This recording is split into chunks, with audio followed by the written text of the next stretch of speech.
నమస్తే అన్న.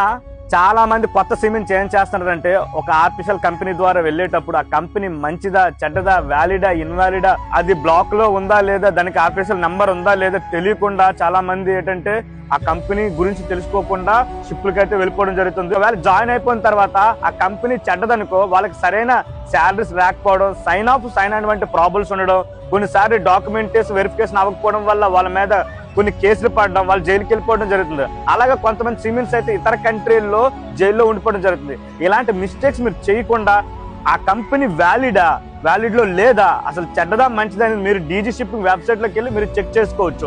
నేను ఒక్కసారి ఎలా చెక్ చేసుకోవాలని చెప్తుంది, ఆ ప్రొసీజర్ ఒకసారి చూడండి. గూగుల్లోకి వెళ్ళి డీజీ షిప్పింగ్ అని టైప్ చేయగానే మనకు ఫుల్ వెబ్సైట్ అయితే ఓపెన్ అవుతుంది. దాంట్లో మన గవర్నమెంట్ ఆఫ్ డీజీ షిప్పింగ్ లోకి వెళ్తే ఇలా ఫుల్ పేజ్ ఓపెన్ అవుతుంది అనమాట.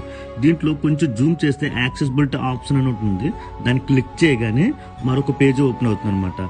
ఆ పేజీలో ఆర్పిఎస్ ఏజెన్సీ అనే ఆప్షన్ ఉంటుంది అనమాట. దాన్ని క్లిక్ చేయగానే మరొక పేజ్ ఓపెన్ అవుతుంది అనమాట. ఇక్కడ చూస్తే మనకి list of agents having licence requirement and placement ఉంటుంది అనమాట. దాన్ని క్లిక్ చేయగానే ఇలా valid RPSL list, invalid RPSL list, temporary block RPSL list అని ఉంటుంది అనమాట. ఇక్కడ చూస్తే మనకి సెర్చ్ కూడా ఉంటుంది, ఆ కంపెనీ కూడా మనం సెర్చ్ చేయొచ్చు. ఇక్కడ కంపెనీ నేము, స్టేటస్ ఏంటి, లైసెన్స్ ఉందా లేదు, ఎవ్రీథింగ్ మనం ఇందులో చెక్ చేసుకోవచ్చు అనమాట.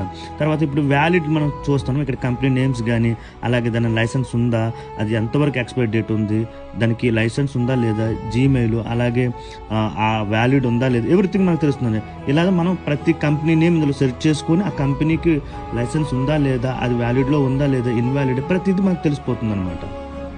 ఇలా డీజీ షిప్పింగ్ వెబ్సైట్ లోకి వెళ్ళి ఆ కంపెనీ గురించి అయితే మనం తెలుసుకోవచ్చు. సో నేను చెప్పిన ఈ వీడియోని ప్రతి ఒక్కరికి షేర్ చేస్తారని కోరుకుంటున్నాను.